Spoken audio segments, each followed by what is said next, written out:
Thank you so much for joining us. Harnessing the strengths of neurodiversity in medicine, but supporting autistic clinicians during medical training. I'm Dr. Stacy Grader. I'm a child, adolescent, and adult psychiatrist in Florida. I'm autistic and ADHD, and this presentation is about cultivating a medical training culture in which all neurotypes can thrive, honestly. I want to highlight that many training programs have made tremendous efforts to be supportive of autistic trainees, and we are grateful for that. And this presentation isn't really for them. It's more for the medical trainees.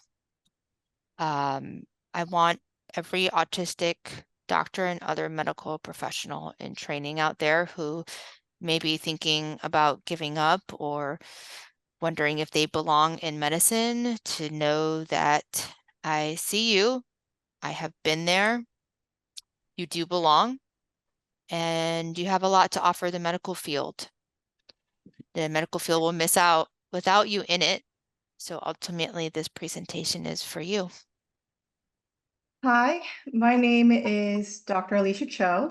I am a child, adolescent, and adult psychiatrist who graduated from OHSU Child and Adolescent Psychiatry Fellowship in June 2024. I am also an autistic and ADHD Korean American woman. All of us on the panel are late diagnosed with ADHD and/or autism. I want to highlight that there may be undiagnosed ADHD, autistic, and/or dyslexic medical trainees who were able to compensate until they entered medical school, which overwhelms their pre-existing coping strategies. I recommend that clinicians approach them with curiosity and don't dismiss their concerns, since early recognition and a proactive approach are important to supporting medical trainees. I'm Kevin. I'm an autistic psychiatric registrar in the last months of their fellowship, currently interviewing for consultancy roles. I presently work in Perth, which is an Australian city of 2.3 million, about the size of Houston, with 1,300 miles of desert between us and the next major city. My ethnic background is Ryukyu Islander. The history buffs, the most famous of those islands you might have heard of is Iwo Jima. Hi, I'm Laura Caravala. I'm a combined med-peds primary care physician with a lifelong career in medical education. So I was a residency director for 19 years, and now I'm on faculty with Michigan State University, and I teach medical students in longitudinal small groups.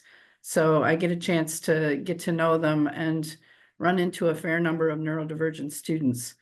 I recently got my own formal ADHD diagnosis, and I've self-diagnosed as autistic for about 5 years now, after kind of spending some time on the internet trying to get insight into my autistic son.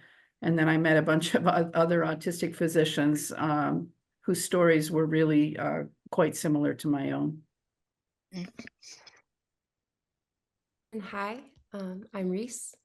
I'm a white non-binary person, originally from Denina Land, known as Soldotna, Alaska. I'm a psychiatric APRN working with ADHD, autistic, and transgender youth in Connecticut. Connecticut is very hard to say. It is. Yeah. I got my ADHD diagnosis when I was 18 and my autism diagnosis when I was 30. I also like to name in my intros that like my understanding of kind of neurodiversity is like been deeply impacted by the frameworks of disability justice and collective liberation. That's what I always like to name. Cool.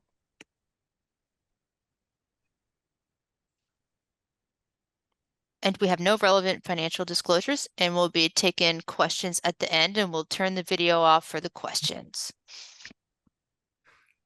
So before we dig into our content, we want to frame the discussion we're having in terms of the mindset through which we are understanding the autistic experience. So the medical model, or the pathology model, operates with the idea of normal values. So there's a normal blood pressure, there's a normal heart rate. And if it's out of range, you can take a medication and you can fix the problem. But when you take that model and you apply it to the human psyche, things get complicated. So the general understanding of autism falls under the medical pathology model, which identifies traits of autism as symptoms and fails to recognize the wide range of gifts and challenges that autistic people experience. Autism is a form of neurodivergence. It's a way of thinking, feeling, processing, communicating that differs from the neurotypical norm. Under the medical model, autism and all other forms of neurodivergence described in the DSM are a disorder or a deficit. I'm gonna mute. I want to mute. Can we mute? Stacy, can you mute participant? Let me see what's going on and see. Can everyone mute who's a guest? I'll look through to see. Do you see anyone who's unmuted, by the way, Reese, I'm good. that I'm missing? We're good? Okay, cool. Thanks. Where was I?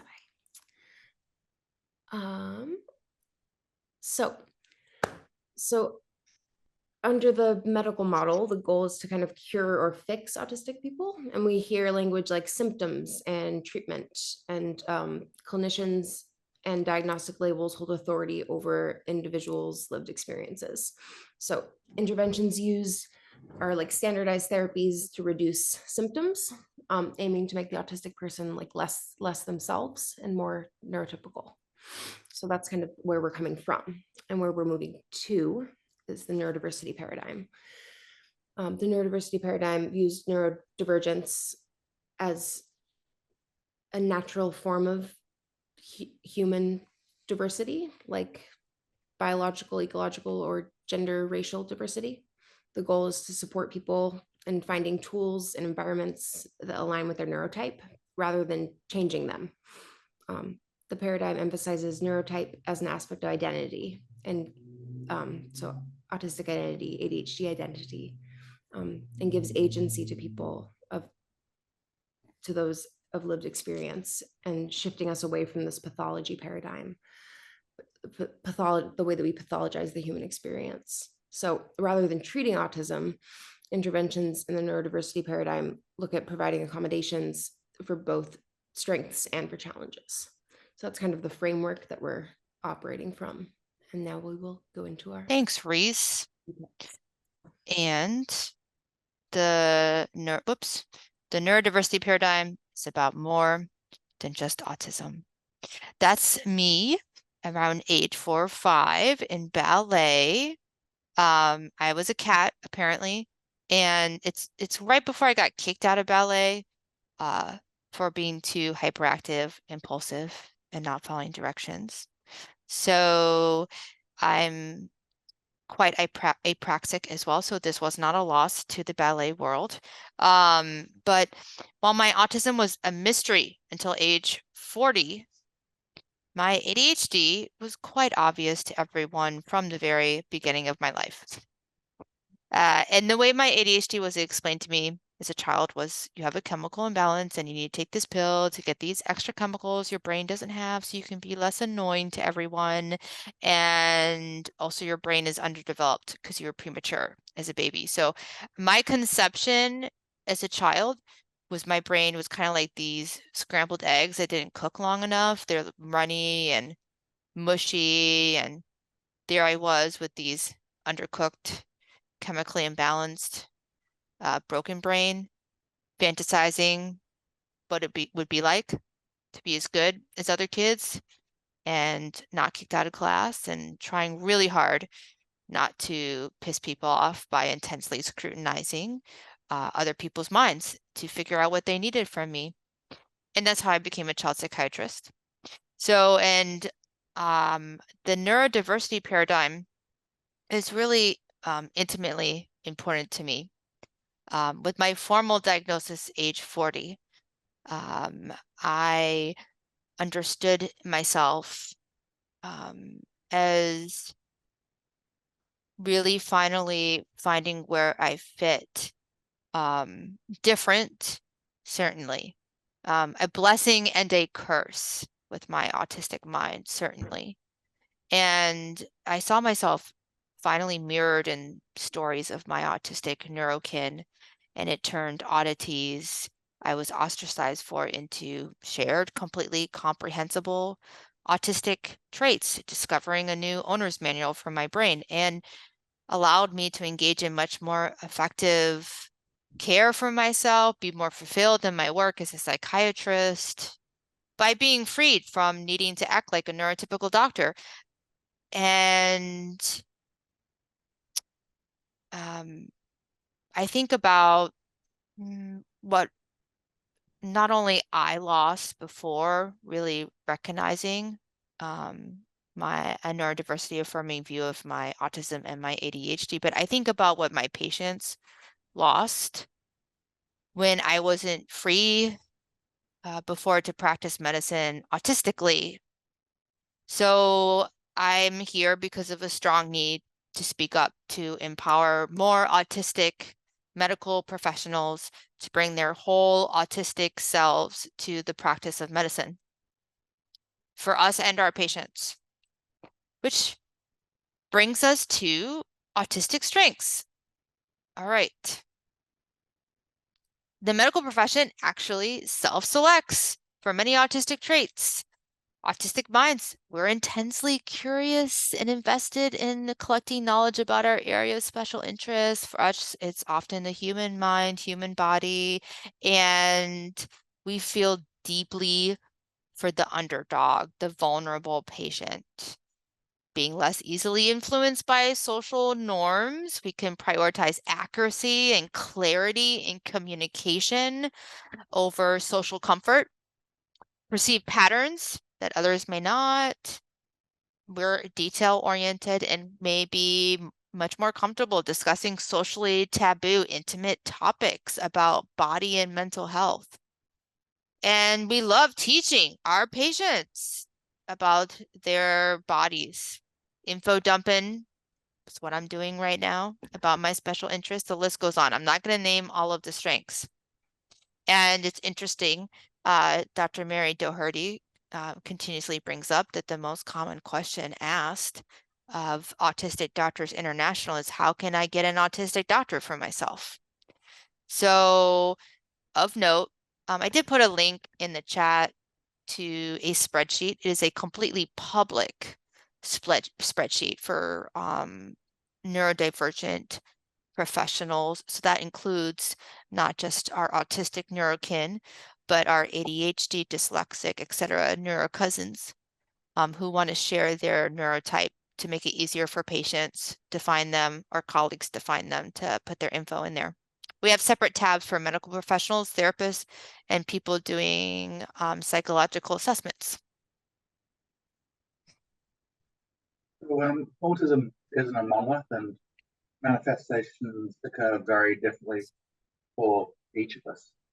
Unlike many autistic individuals, I want to emphasize many, affective empathy, the type where I feel the emotions of others alongside them, has never really come easy to me. In many ways, I bear the grim burden of being an outdated stereotype.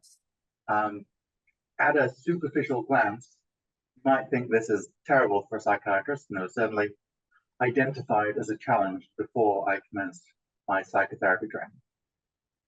But the advantage of this is that when I have a patient with trauma or severe anxiety, I have great control in not reflecting it back.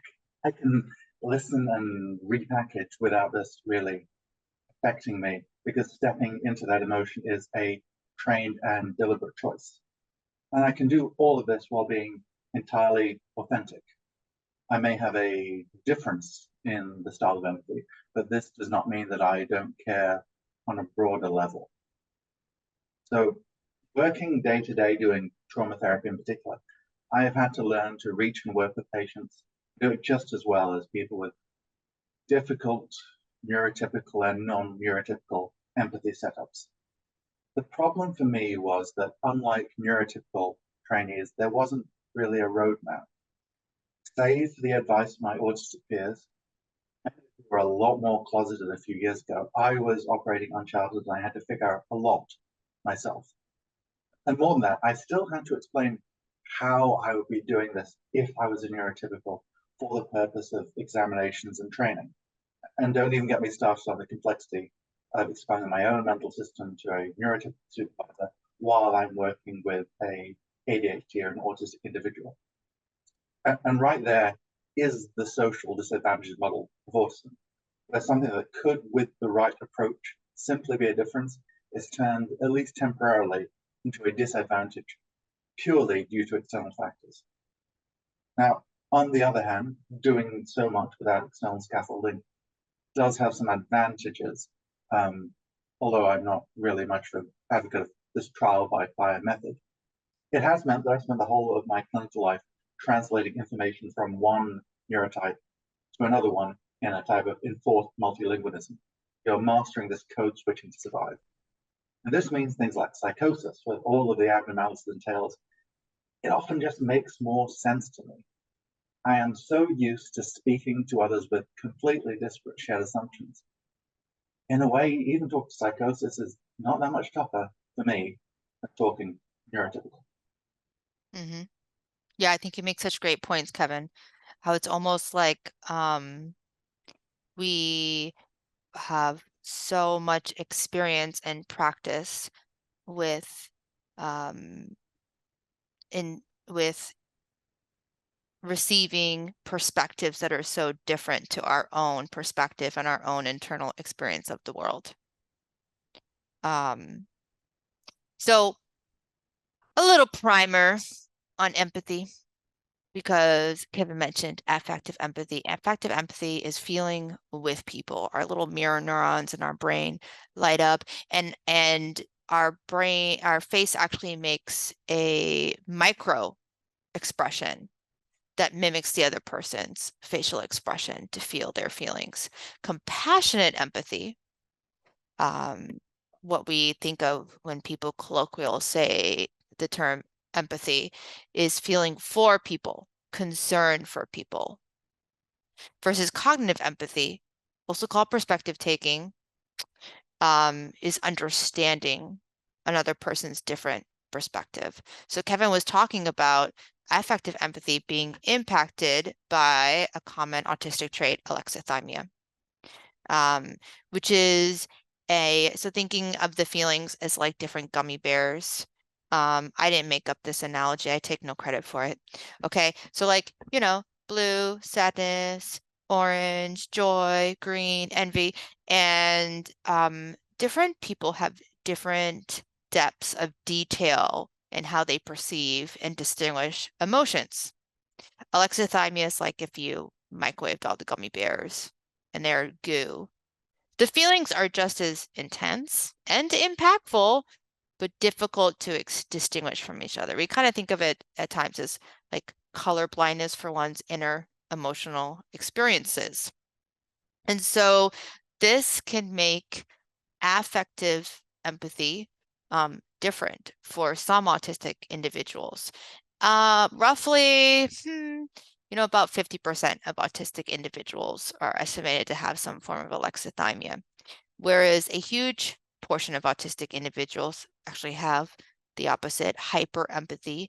They're going to feel others' emotions much more intensely and have a lot of broad range of different details with which they feel those emotions. The original diagnostic criteria for autism were based on a subpopulation of autistics with severe alexithymia and also intellectual disability. So it's complicated. And Reese is going to go into the double empathy problem to explain ideas of cognitive empathy and autism. I also, so interesting what you were saying about I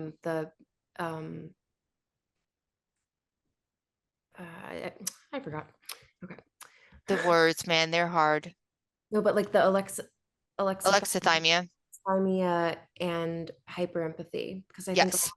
a lot of autistic people, people think that autistic people might either experience all of the emotions or none of the emotions, when often it's this chaotic combination of both, like difficulty identifying hunger signs, thirst signs, certain emotional signs, while also still really overfeeling the emotional experiences of others. But Yeah. Yeah, I have some difficulties with some of my interoception, but I also experience intense hyperempathy. exactly. Yes. And I kind of made that connection as you were saying that. So I was like, I know that's it's not in the script, but I'm adding it. It's fine. You're good. Go for it. So the double empathy problem. So there's this kind of the outdated idea that autistic people don't have empathy, which is challenged by the double empathy problem. Damian Milton, a researcher, got some bunch of folks together, autistic people and allistic. Allistic is the word for not autistic. So it was groups: autistic, allistic, and mixed neurotype. And so the thought is like, if autistic people have struggles with communication and empathy, then they will struggle to communicate in all settings, right? But what they found was that autistic people could communicate just fine with one another. I will say the study was with verbal adults with lower support needs, which would also be labeled as like high functioning autism or level 1. And what this kind of points out is that it's a cross neurotype communication problem where things fall apart. Our autistic communication is different, and it's been pathologized as disordered. We have a different way of connecting, not a disordered one.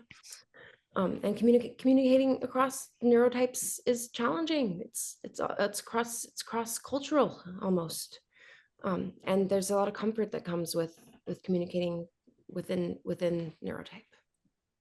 As we have seen in the double empathy studies, communication between similar neurotypes tend to be more effective with less misunderstanding. Thus, autistic doctors may have a unique position to authentically connect with autistic patients. Yeah. And not forgetting about our ADHD neurocousins.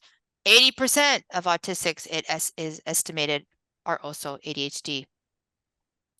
I'm both autistic and ADHD, for example. So Reese is going to highlight some of the strengths that our ADHD neurocousins and Alicia, our dyslexic neurocousins, are bringing to the table here. Yeah, so ADHDers are, here's some things about them: quick thinkers under pressure, creative, novel ideas, divergent thinkers, linking multiple pieces of data into one big picture. But research has also found that ADHDers struggle with like their mental health, both in training and clinical practice. And there was one study found a like five-fold increase in suicidal behaviors in ADHD medical students. And these mental health struggles are connected to alienation from peers, from educators, from institutions, because of like direct discrimination, microaggressions, and this mismatch in communication styles. And also these negative stereotypes of ADHD is like lazy, flaky, stupid, like when internalized, like impact self-image, mental health, and academic success. Also masking these ADHD or autistic traits takes enormous energy away from academics and clinical work. So it's so essential for like ADHD and autistic people to develop this like positive sense of identity with the more, if we can stop focusing on pretending to be somebody that we're not, then we can actually focus on taking care of the people that we're working with, basically. So yeah, Definitely. Yeah, and also ADHD can commonly co-occur with a specific learning disability or difference, such as dyslexia.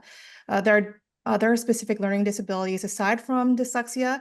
It is possible to be diagnosed with multiple neurodivergent conditions. For example, one can be autistic, ADHD, and dyslexic. If you want to learn more about the strengths of dyslexic clinicians, you can refer to my presentation at the Stanford Neurodiversity Summit. If you would like to read more about the lived experiences of dyslexic clinicians, I recommend looking up child and adult psychiatrist Dr. Edward Hollowell, world-renowned radiologist Dr. Beryl Benacerraf, and Dr. Sebastian C.K. Shaw. So it's clear. Neurodiversity strengthens the medical field. And yet, the sharks are circling down here. Tragically, we are losing autistic doctors at high rates and other autistic medical professionals. One study by Shaw found that 77% of autistic physicians had considered suicide, 24% had attempted, and many others take a lot longer to complete training or leave the physician workforce due to burnout. So a major focus of our presentation is how we can create training environments that retain and sustain autistic medical professionals. And we're revealing our vulnerable training experiences today, hoping it will benefit others. When I went through the literature on this, it really resonated with me that far more than any particular accommodation, autistic clinicians really need a cultural shift towards acceptance and openness, being given the benefit of the doubt when misunderstood instead of being labeled as unprofessional. And because I'm out as autistic and ADHD publicly, a lot of neurodivergent medical students and residents reach out to me. And one of the first things I'm reassuring them about is that the skill set needed to be an effective medical professional is different than the skill set needed to be successful during medical training. When I'm doing psychiatry, for example, it's like a fish in water. It's where I'm meant to be. I'm able to communicate in the best way that fits me. And during medical training, I was definitely a fish stranded on land. See, practicing medicine, a keen and deep understanding of medical science versus being successful in medical education, a keen awareness of medical culture. In practicing medicine, an egalitarian treatment approach where patients feel like they're collaborating with us is great. Very autistic peoples, we are good at that egalitarian. And yet, during medical training, relating to individuals differently depending on their standing within a social hierarchy of the academic system is key. In practicing medicine, a willingness to be wrong, non-defensiveness, and curiosity are so pivotal in relating to patients versus the culture of medical training, which is often intolerant of wrong. You need to prove that you're right. You need to prove that you're worthy of remaining as part of the medical tribe, that you can compete in that environment. And so an interesting tidbit from Shaw's 2023 study on the experience of autistic doctors indicated that, about 21% reported some challenges in communication with patients. A much larger percentage, 65%, reported challenges from the judgment and attitudes of colleagues and administration. I remember that I think one of my greatest strengths as a psychiatrist is also my biggest source of pain during my medical training. I naturally talk to people vulnerably and authentically, irrespective of social hierarchy. Patients love this. They're like, Dr. Greeter, I feel that you're so authentic and I feel so comfortable on the same level as you, but attendings in residency may not love this so much. And I understand the concept of the neurotypical academic social hierarchy. It is really hard for me though to care about it that much. And I'm really bad at faking deference to people in positions of power. So yeah, I had an experience where attendings really loved or hated me depending on their different personalities and different expectations of deference. And then with patients versus supervisors and staff, the qualities that foster our really deep connections with our patients are going to be different than the qualities that please our supervisors. Whereas authenticity and vulnerability connect us to people, and we're curious about our patients. We challenge our patients to grow. With supervisors in academic culture, masking, not appearing weak or deficient, agreeableness, small talk, conformity are of higher value. So additionally, the experience of being misunderstood is something that is so endemic to the experience of the autistic clinician. Of being misinterpreted by attendings as disrespectful, unprofessional, somehow threatening their authority. I started in therapy when I was in residency. I remember I told my therapist that my goal in therapy was to learn how to never offend or anger anyone in my residency program again. She explained that's not how therapy works. I can't be this fantasy neurotypical doctor in my mind who isn't misunderstood and easily performs the nuances of faking respect for the neurotypical social hierarchy and just fits right in academic medicine.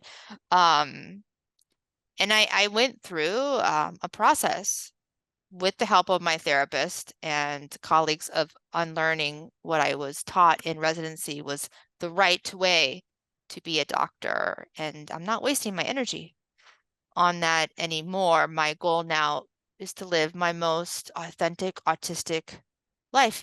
And the best part of that is free from the internalized expectations of that fantasy neurotypical version. I'm much more effective as a psychiatrist because my brain is totally focused on connecting with patients, and I can play to my autistic strengths and meet my sensory needs, regulate my emotions, and just show up more fully for the work of psychiatry. And I want to enable other medical professionals to be their most authentic and effective selves.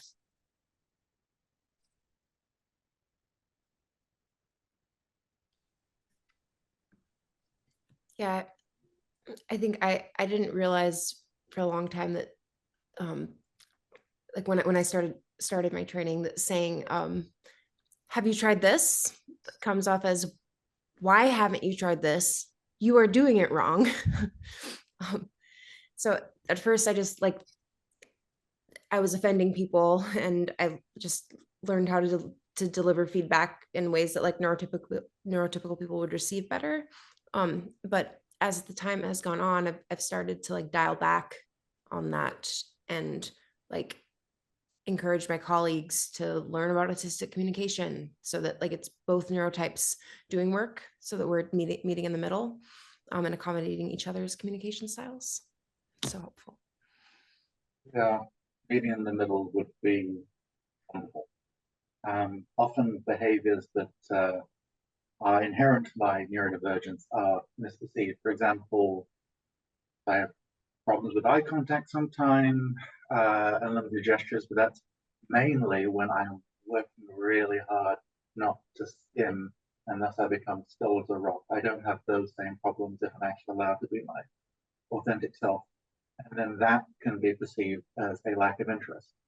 It's really common for a huge amount of my mental resources to be devoted to masking. There are full scripts I pre-write, and that's been literally charged my dean and mentors. And adaptations like Kevin, the more vague, don't use citations in conversation, or have a 2 or 3 second pause where I have an actual reference in my head and I'm just like, excise that. other things like match your knowledge level to your rank. At least pretend to look things up. Don't just close your eyes when you're thinking, look at your phone, find an archetype and play into it.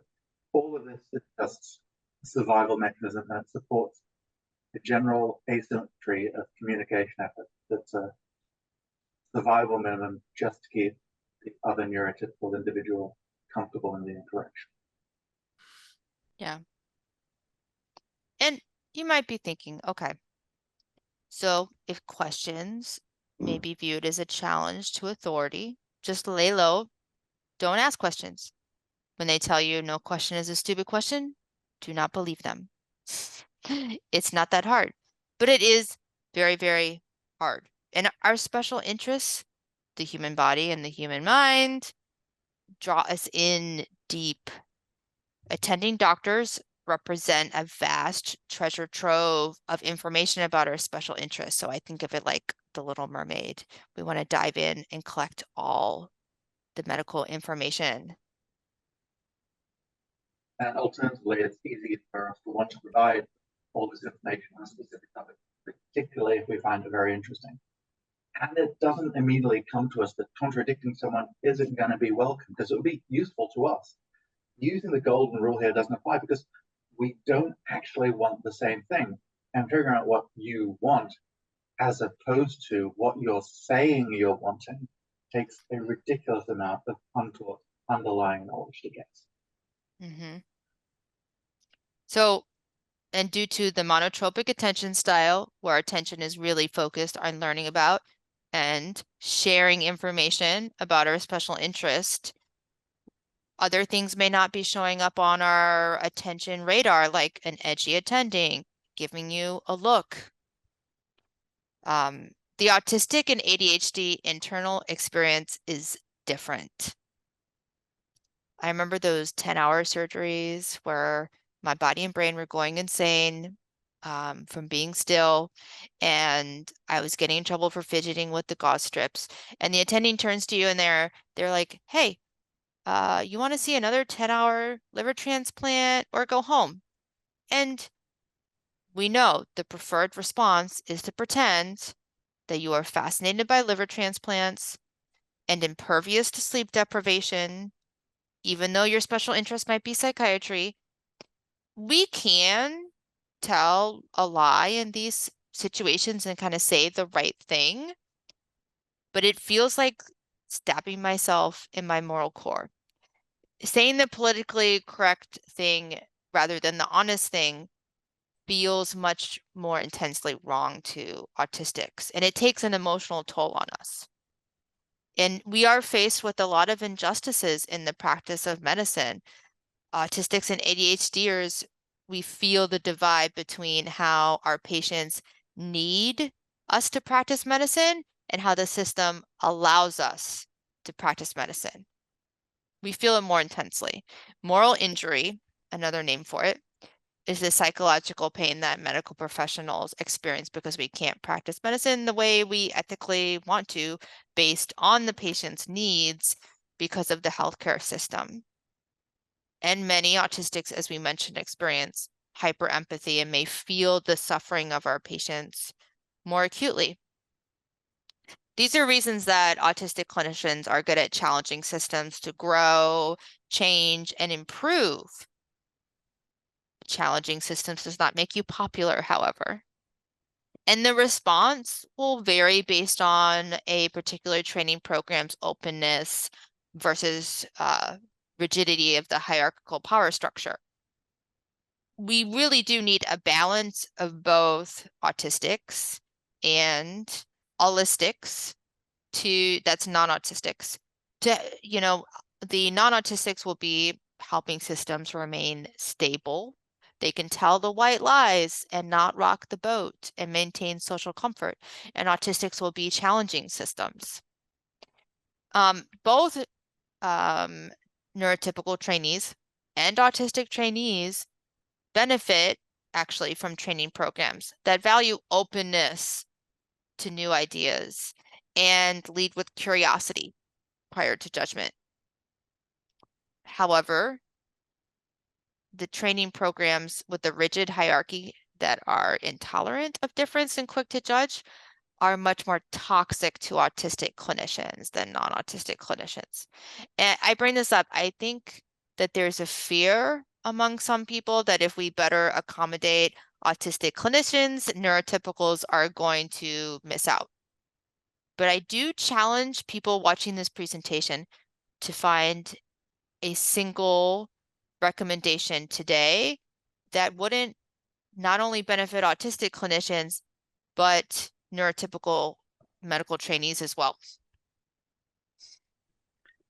So I think that's a great point, Stacy, and I think a lot of the things that I'm going to share, as you say, would be helpful for everybody. But I think it's especially important with some of these, with knowledge of some of these heightened characteristics, that it's really important to be aware of that when choosing a program. So I think you have to know the culture of the program and to look at it, particularly in view of those characteristics. So, one thing is that doing well in a less well-known program that's flexible, for instance, might be better than the risk of doing poorly in a high prestige but kind of rigid program. And some of the following characteristics might be important. One is that the program really should be tolerant and perhaps even celebrate the diversity of styles and approaches to problem solving. So as long as that approach is safe for patients and proves to work, this would definitely advantage neurodivergent creativity. The program should also take the opportunity for residents to individuate and to have a meaningful connection with a member who is interested in their development. So I think having mentors is just really important, especially for neurodivergent trainees, so they have a safe way to kind of, test out things and be able to bridge the cultures as we've talked about. So it might mean being in a smaller program where people get to know each other better, or to have a really good mentoring program in a larger program. The training program has to guarantee that the resident will have a chance to explain behavior seen as problematic, and that alternate explanations for quote unquote unprofessional behavior would be considered in well-meaning individuals. So the intent really is everything. And you have to have a program that's curious enough and caring enough to really give people a chance to talk. Patient safety and trainee learning should be valued above faculty politics or financial considerations. If politics is more important, then that really can put, our trainees who have this justice sensitivity up against politics, and it causes a lot of dissonance and difficulty for the autistic trainees. So I think finding a program that's a little bit more purist around patient safety is the most important thing. Ideally, the program should be open to suggestions from change from all participants. So really having a less rigid or a flatter hierarchy, I think, would be a lot more helpful for neurodivergent trainees. And then the program has to have a mechanism for needed accommodations that don't impact patient care. And so this leads into a discussion with Kevin here. The point I have noticed is that even when we struggle, we sometimes don't get noticed. This is particularly true when we have a spiky skill set, where we're academically and clinically competent to avoid faculty concerns, where you're exhausting yourself to work to match non-clinical work obligations. You can be a person both excelling academically and clinically and collapsing mentally from the mandatory work party that's being advertised as a fun break, and I myself avoid these by taking the shifts of anyone else who happens to be on that time, so that makes me popular. Many autistic individuals find that they lose their masking capabilities when they're being overwhelmed, and for me that includes certain social skills. I learned this is part of a phenomenon known as autistic burnout, which manifests with a chronic exhaustion, loss of learned skills, and a decreased sensory tolerance. And with the long hours of medicine, that's the 30 hours on call shift, there's very limited opportunity to have meaningful relief because you're always on both clinically and socially. And this leads to the situation where you're using all of your energy on the patients, and it's harder and harder to self-advocate. And because some of us overtly show less emotion when we're tired, or we show emotion differently, we're not recognized. I've literally been told to express my distress more so people will believe me when I struggle, because otherwise they say, oh, your grades are good, you're academically doing well, it's fine. I often find that the sensory aspect of autism in particular is underappreciated from the outside. For myself, and again, autism is not a monolith, the entire sensory world seems more intense. Everything draws itself to my attention. And sometimes that's useful, particularly in a controlled environment, one-on-one with a patient, it really helps me. But when there's too much, the signals merge together. It's like I'm suddenly in a yelling crowd.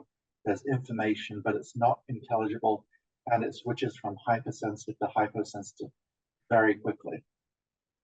And these sensory difficulties are extremely common amongst autistic individuals, and they extend beyond sound and sight and things like proprioception, balance, and touch.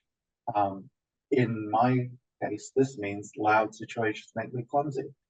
So when I'm tired and there's too many senses, I get injured easily. Until I get the lay of a new rotation, it's not uncommon for me to come home from a 30-hour shift with half a dozen minor bruises, and I just memorize my routes and I map them. So it doesn't matter how overwhelmed I am, I can still do them. So if I can't find a quiet place, I do other things to reduce data. I wear a coat, I use glasses. I always plug in earplugs before I sew people up. I will look at a blank space in a room rather than faces when I need to focus on something really important. There were times when it was questioned, is that unprofessional to put earplugs in when I'm sewing someone else? But it's not hurting anyone. So I think it is professional because it's helping the patient. And all these things let you practice medicine. It just doesn't necessarily fit that perfect image of what it means to be a doctor in the eyes of others. Mm-hmm. Yeah. Thanks, Kevin. Yeah. And Laura's going to talk about a concept of purpose-driven professionalism. Before that, feedback. Yes, differences in communication style can really make feedback a challenge. Here are some examples of feedback I got myself. You're clearly brilliant, but you need to be more aware. An example of direct feedback would be, it's considered rude to sit down while the attending is standing in this medical culture. Oh, another one I got. You're really smart, but just slow down, relax. It could have been more helpful to tell me, when you're a medical student answering questions that residents are getting wrong, it makes the residents feel bad. You need to stop doing this. Yeah. Alicia has some insight to share here about accommodations. No feedback, sorry. Yeah, in my first year of child and adolescent psychiatry fellowship, I experienced some growing pains.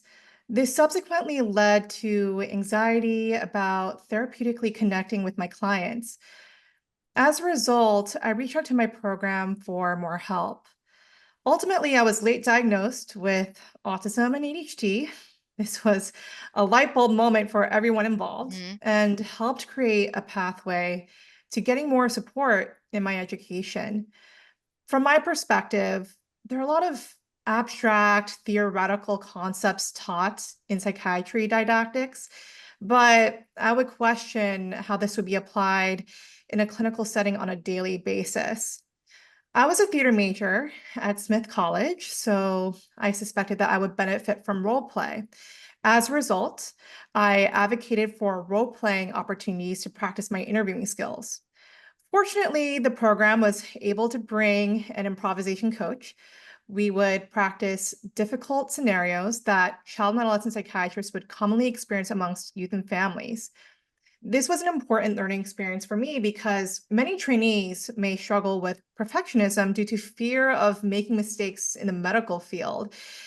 If programs can integrate more role-playing opportunities to practice interviews, that could help educate trainees regardless of neurotype. If there are ways to deliver or provide a learning environment that accommodates both the neurotypical and neurodivergent needs, then everyone wins in the process. Also, extensive mentorship and supervision, including getting supervisor feedback on video recordings of telehealth therapy sessions, were crucial to learning how to adapt my interview style and therapeutically connect with my clients, regardless of their neurotype.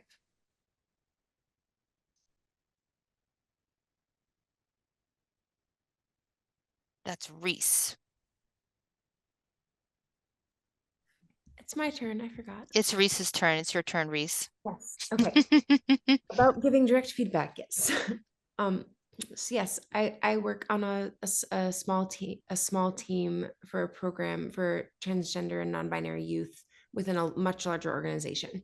And in that space, it's a space where people are really dedicated to creating a neurodiversity affirming, gender affirming environment for staff and for clients, and where I can mask less than like in meetings with the larger organization. Feels so much safer.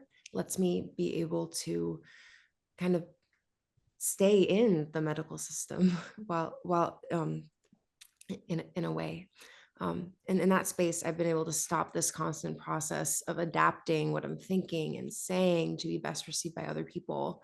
I've taught my colleagues about autistic communication and how to best communicate with me.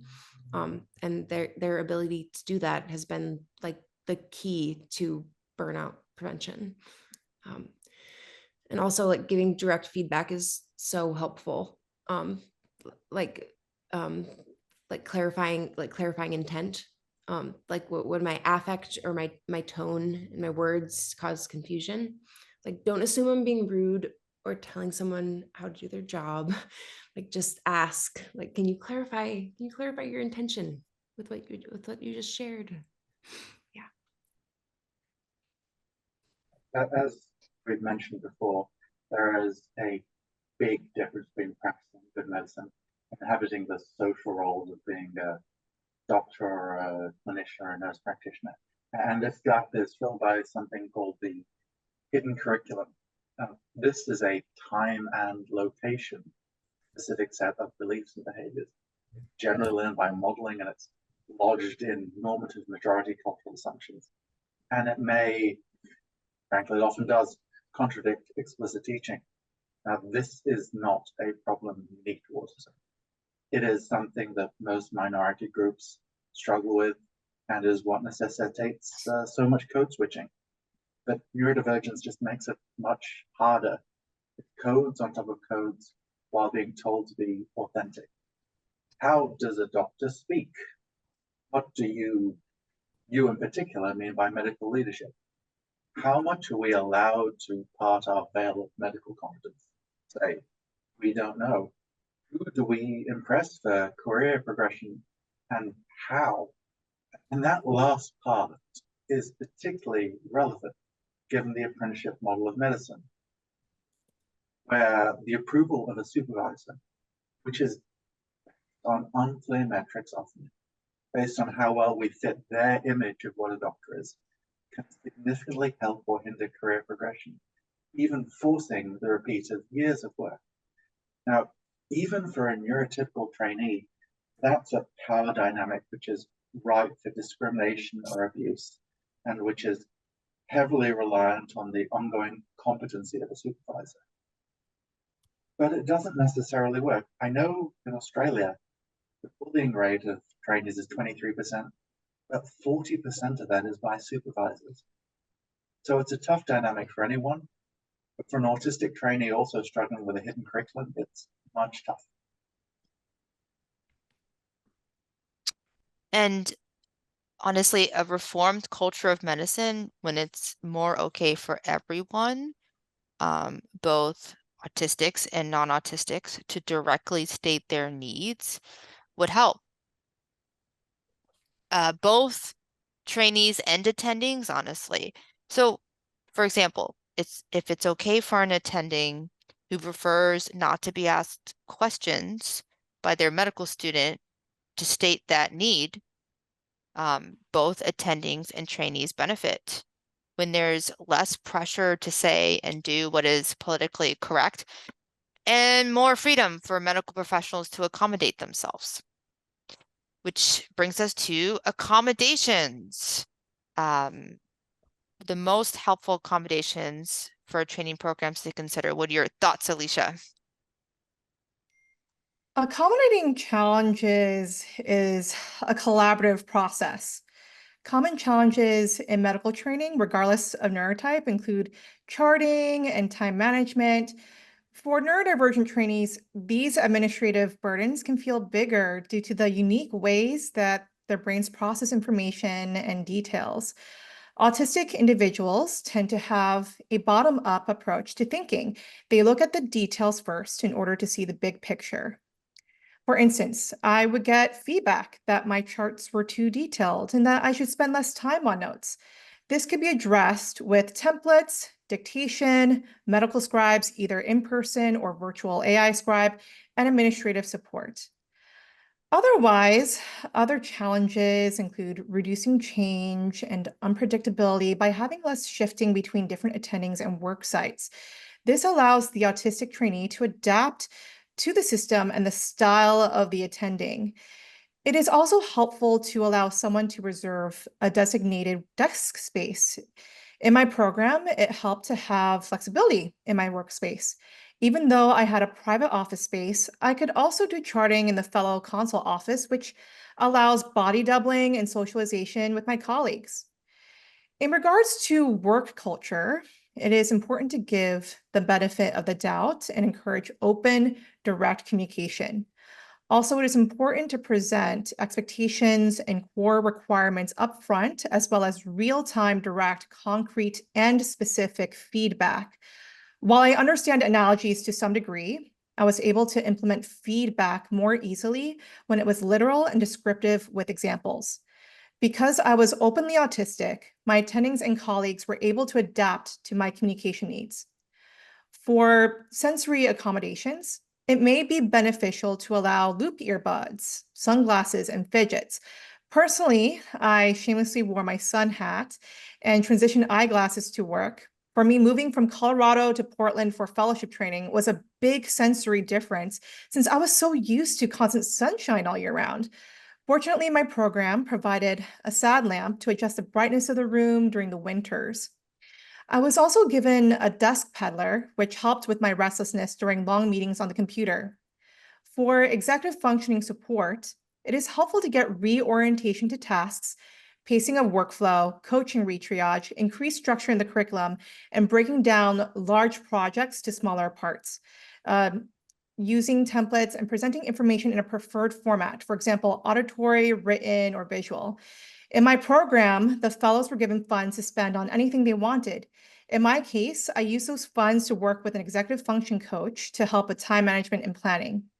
While I listed some examples of common accommodation challenges, there may be more that I haven't mentioned, mainly because each autistic individual may have different strengths and support needs from one another. Therefore, it is important to create space for continuous assessment of the adequacy and effectiveness of accommodations with room for adjustment. So I do want to share that with all of the discussion around differences in accommodations, it's important to note that these don't change the necessary level of competence for a medical trainee. So patient safety has to be paramount, and there can't be undue or unfair interference with the learning of other trainees. But if a difference or a procedure doesn't affect the patient or other trainees' well-being, it should be accepted. And in fact, it's the law per the Americans with Disabilities Act. Stacy alluded to earlier, one of the ways that I was able to actualize a safer learning environment for my trainees and patients is through what I call a purpose-centered approach to professionalism. So really, it's kind of reasoning backwards. If we can all agree to the purpose of medicine is to enhance the health of our patients, then a behavior is professional if it augments that goal and unprofessional if it detracts. So this allows for stylistic differences that are still effective to be accepted, and also moves us towards a deeper understanding of professionalism with patient well-being at the center. And it kind of helps us to move beyond things like rigid dress codes and absolute timeliness, other sorts of more superficial professionalism measures that are perhaps easier to measure, but not as important really as holding the patient at the center. So an example might be a specific mode of dress that's called professional. It may be important in some patient care situations, but really not important in others. More formal wear may in fact be less effective for adolescents, but informal clothes are probably not good for older patients because they detract from what it is that the physician is trying to achieve.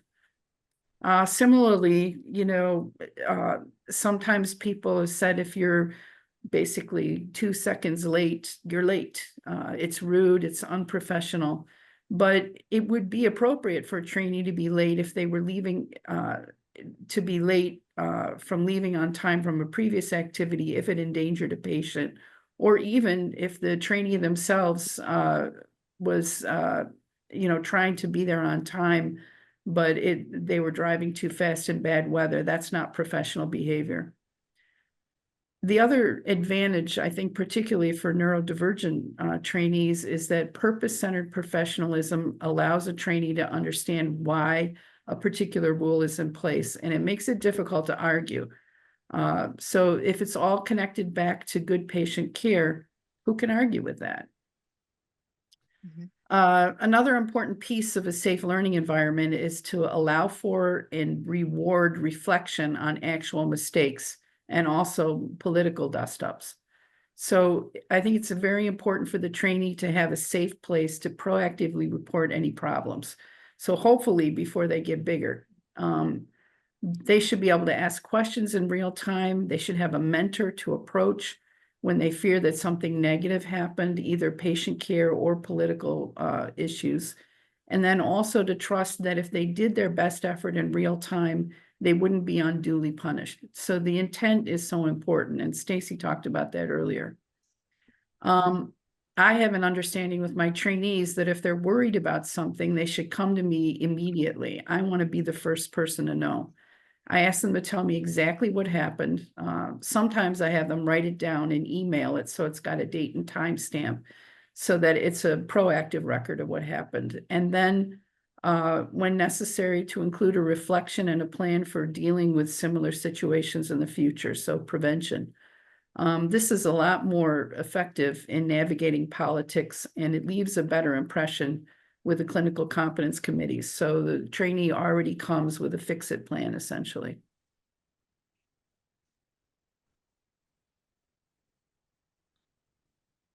It's your turn again, Reese. Yeah, so when we think about accommodations, we usually talk about challenges, but to really capitalize on like the gifts that we bring, we have to talk about how to make space for our strengths as well. For example, ADHDers thrive in fast-paced environments that value creative thinking and allow flexibility and autonomy. This could look like running a private practice with like delegation of monotonous detail-oriented tasks. Or if you're working in a medical system, coming up with out-of-the-box ideas to solve organizational challenges. Words are hard. Organizational challenges, both in terms of client care and program development. Also, justice sensitivity is heightened in autistic and ADHD people. I'm having a hard time with my internet thing here. That's okay. Justice sensitivity you're talking about?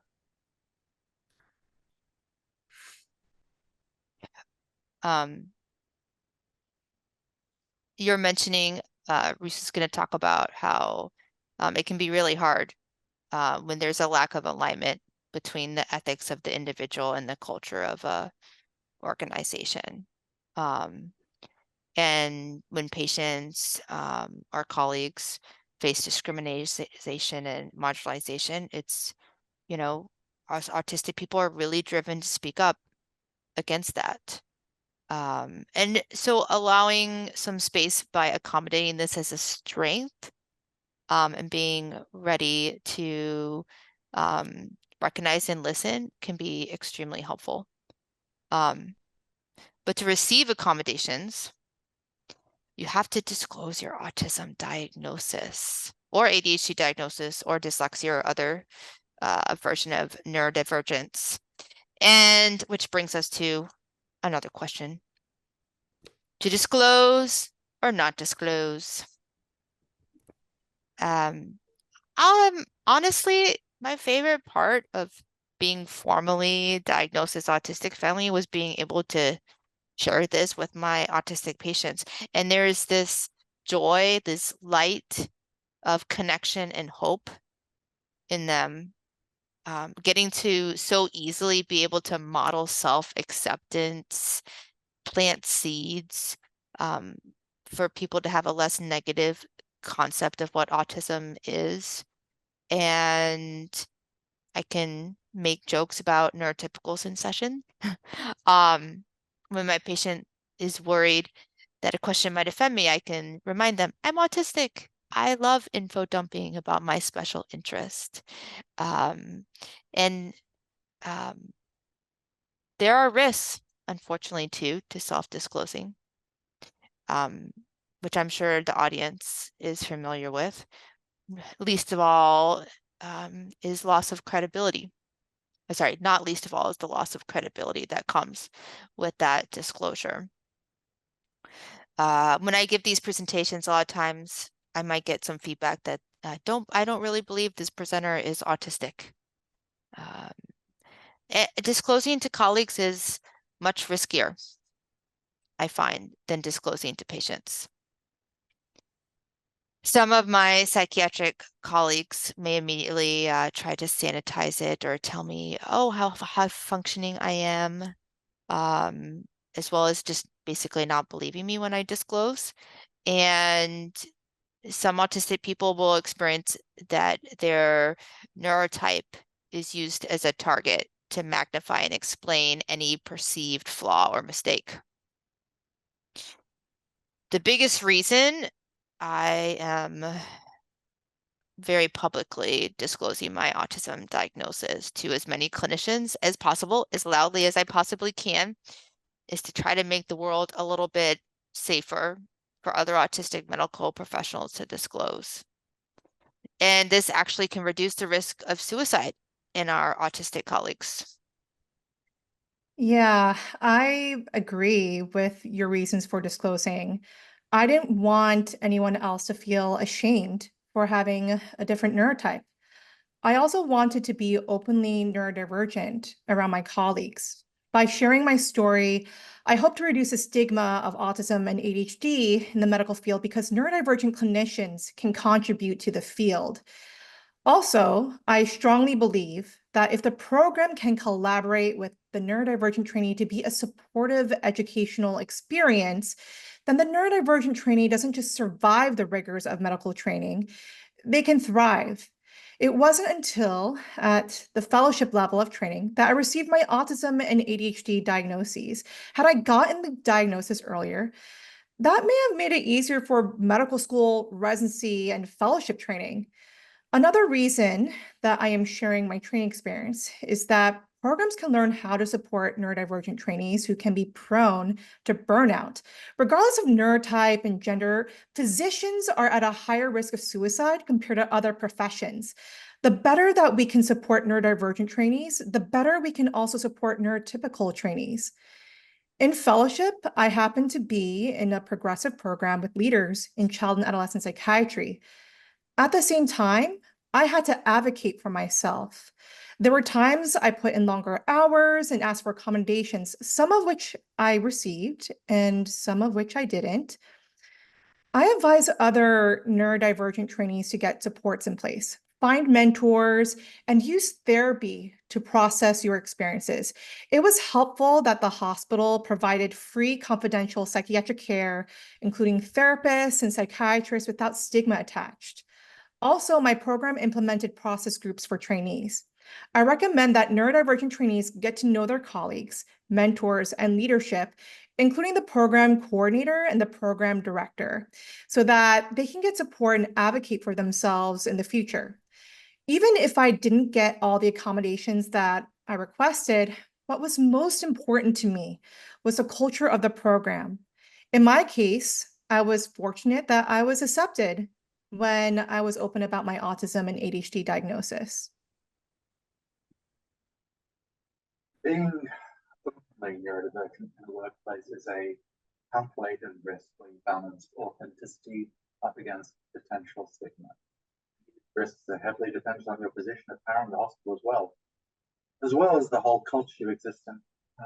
As someone who has been accidentally outed in the past, it's not a choice which should be made for you. And it is a lot like other types of coming out in that way. Now, because my West Australian training program has a change in hospital allocation every 6 months, chosen by the faculty rather than the trainee, I have had an unusual amount of experience with this. And because the state has placements up to 1,500 miles apart with no on-site faculty, these are very discrete experiences, and few have been as open as a nice sounding training program. So kudos to them. And I've had the variance between acceptance and some pretty extreme stigma. So my kind of mental rules that I use. One, be clear on the reasons you're being open. Make sure it's for you. You don't owe your openness if it's actively hurting you. Secondly, realistically assess the culture of the organization regarding neurodiversity as it is rather than as it should be. Look at how they talk about neurodiverse individuals who aren't you. This is the hidden curriculum, not just what is outlined explicitly. Third, identify specific people to be open with first and go at your own pace. You want to ease into it. Being open is not automatically a binary. Choose people who you trust first. And fourth, have a backup plan in case things go wrong. Prepare for skepticism. Prepare for critique. Be prepared to be questioned for not being autistic enough or too autistic or any kind of mismatch between you and stereotypes of what someone saw on the good doctor, attorney, woo, or whatever is the culture at the time. It's sad, but this is the reality in lots of places. It shouldn't all be on you, though. Institutions really do have to do their place too in just changing the basic way of how this goes about.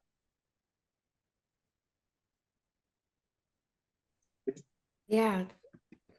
Thank you, Kevin, especially for pointing out the responsibility of like the institutions that we're working in.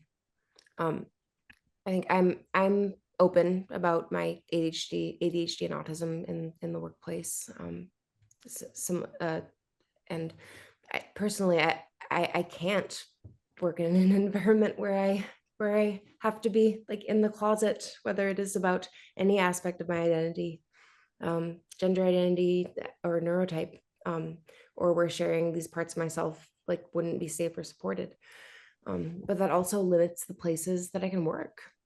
But after working in places where it wasn't safe to be myself, like I kind of had to make that call, and I like feel so grateful to be like working in spaces where I can be myself and can provide care to other like people too.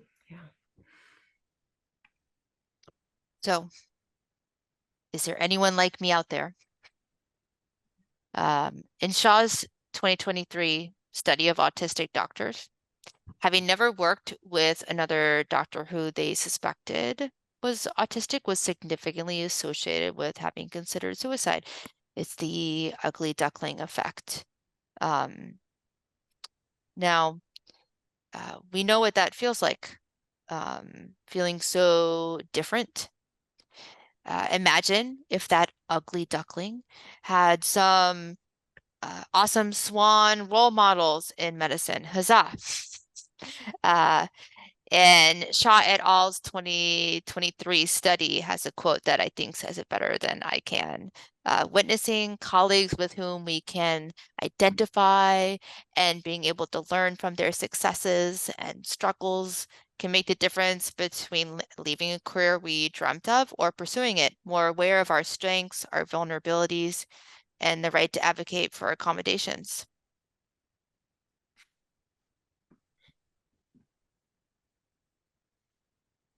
That's you, Reese, again. Thank you. Yeah, this is also really relevant in terms of client care. Working with young people, I see like every day how important these it's the mirroring opportunities for psychological development. Like having openly neurodivergent people, openly transgender and non-binary people as their teachers, providers, mentors, anyone in their lives. This is so important for kids to believe that there's a future where like someone like them can be happy, healthy, successful. Like I need openly neurodivergent mentors and colleagues, and my clients need openly neurodivergent providers. That's just like, yeah, so important. Mm-hmm. Yeah, I agree with Reese. If you're the only neurodivergent person there, you run this huge burden of representation.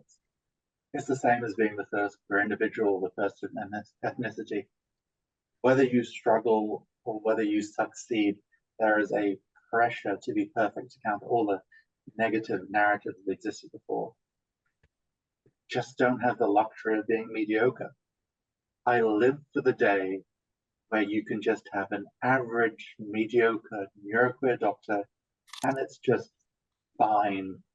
Mm-hmm. When I am the first autistic doctor in a rural town, I am terrified that if I mess up, it will reflect on every neurodiverse individual coming after me. But then when there is someone else, on the rare occasions I've had this, the stumbles become your own, the weight starts to lift, and you can just authentically be you. Yeah. It's interesting you bring that up, Kevin.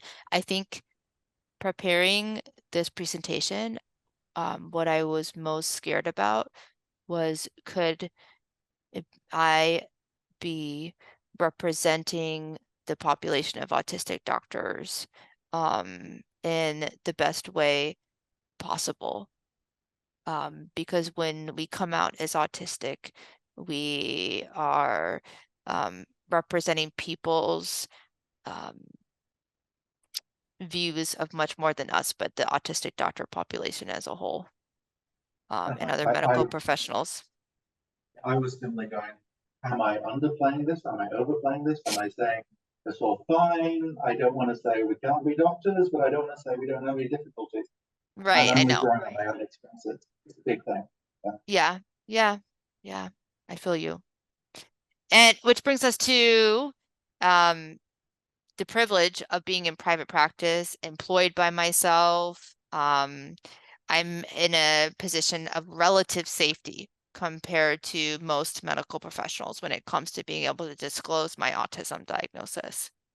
And I hope that over time we can cultivate a culture of greater vulnerability and self-acceptance in medicine at large, that will ultimately allow us to be more accepting and compassionate to our patients. Upgrading medical professionals' understanding of what autism actually is key for destigmatizing autism.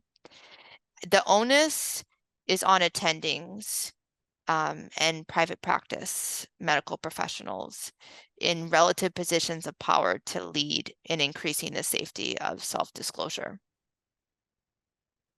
Yeah, my story of self-disclosure is a little different. I had been told really early in my career back in med school not to seek diagnosis due to potential implications on my career. So I stayed in that super transparent closet for a while. Mm-hmm.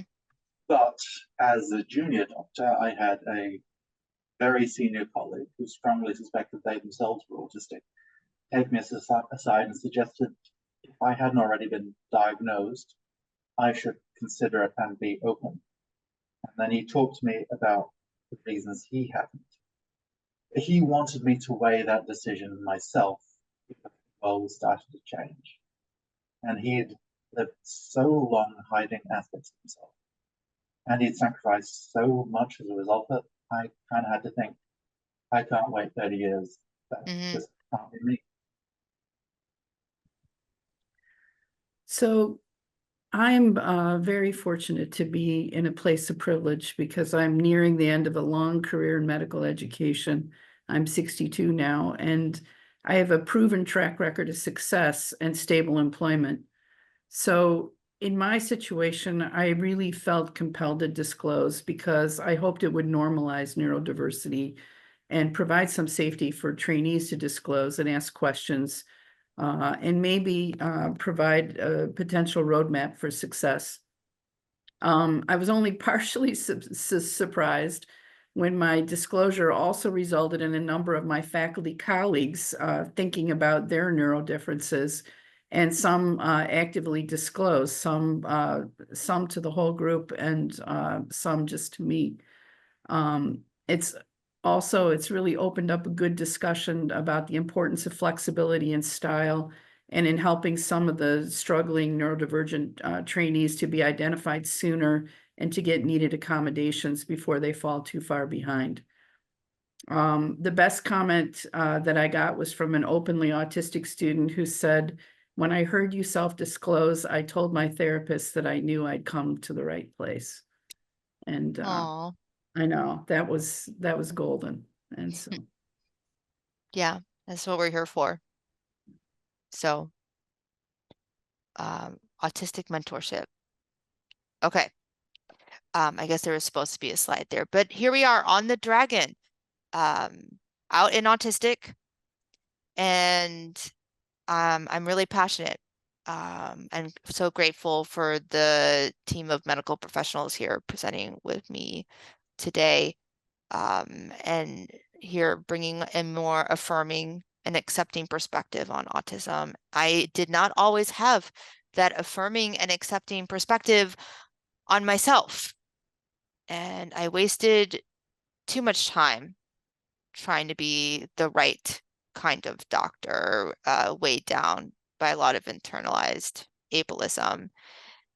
The freer I am to practice medicine authentically, artistically, I'm so much more effective as a psychiatrist. I want that for other medical professionals to experience the freedom and joy. And it's not just autistic medical professionals who benefit when we grow into a more accepting medical field. It's our patients and the world at large that really gains a lot. Thank you so much for listening. I'm going to stop the video recording and we're going to have open question answers. The joy of being a different kind of clinician. Here's our contact information too. Please reach out to us.